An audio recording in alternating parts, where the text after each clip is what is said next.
Hi, this is Danny with Financial Planner. Wanted to summarize the provisions in the Build Back Better bill that just passed the House on Friday. It's currently in Senate negotiations. Some things are likely to change, but now that there's a version through the House, some things might be more concrete now.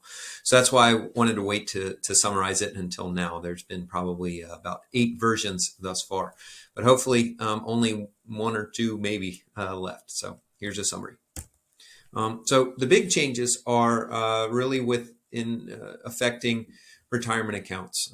After-tax contributions and Roth conversions are the big changes here. So you can see effective next year, after-tax contributions can no longer be converted to a Roth.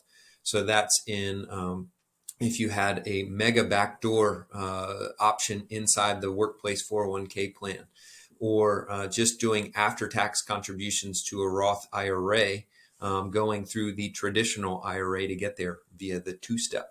So that's effective next year. It's no longer going to be convertible to a Roth IRA. Effective 2029 and beyond, if you have over $10 million, no, none of you guys have that yet, but if you do, they're talking about prohibiting future contributions and then requiring distributions from those account balances each year. And then in 2031 and beyond, Roth conversions are prohibited completely if your income's over $400,000 if you're a single filer, or $450,000 with a joint filer. So that's huge. But most likely Roth conversions, we wouldn't be doing them if you had $400,000 of income. So big changes. So hopefully it doesn't extend beyond 400,000 down into lower levels. So next thing, small business stock. So currently, if you meet a certain criteria for small business stock, there's a qualified small business stock tax exclusion.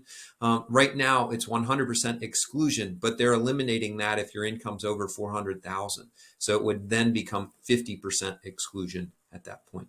So, net investment income tax, it's currently applied. This 3.8% tax is applied if you have net investment income above 200,000 if you're a single filer, 250 if you're joint.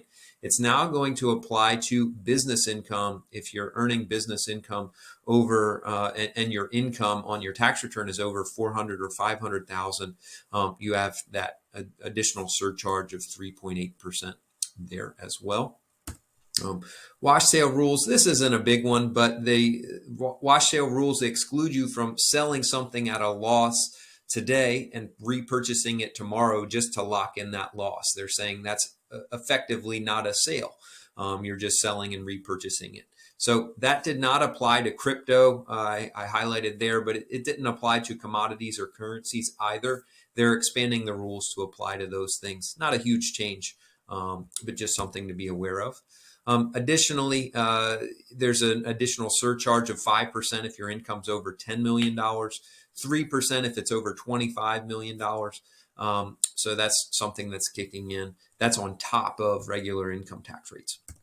So that was kind of the tax increase side. This is the tax credits or deductions side on my next slide. I'll get to that in a moment. But they've extended the child tax credit. So that was due to go through the end of this year. And now it's been extended for 1 more year. So half is going to be paid to each spouse. So previously or earlier this year, it came in one lump sum payment. Now it's 50-50 between the 2 spouses. So that's extended for a year. And then health insurance tax credits there. Premiums for health insurance are now limited to 8.5% of your income. That's been extended to 2025 versus 2022 before. So that's a nice help. And then finally, tax deductions. They've extended or expanded the state and local tax deductions. So right now it's $10,000 per year if you're itemizing your deductions. In this bill, they're extending it to $80,000 a year, and that goes through 2031. So that would include property taxes and income taxes. So more to come as this fleshes out with Congress in the Senate, but just wanted to summarize everything as they stand right now. So let me know if you have any questions. Thanks.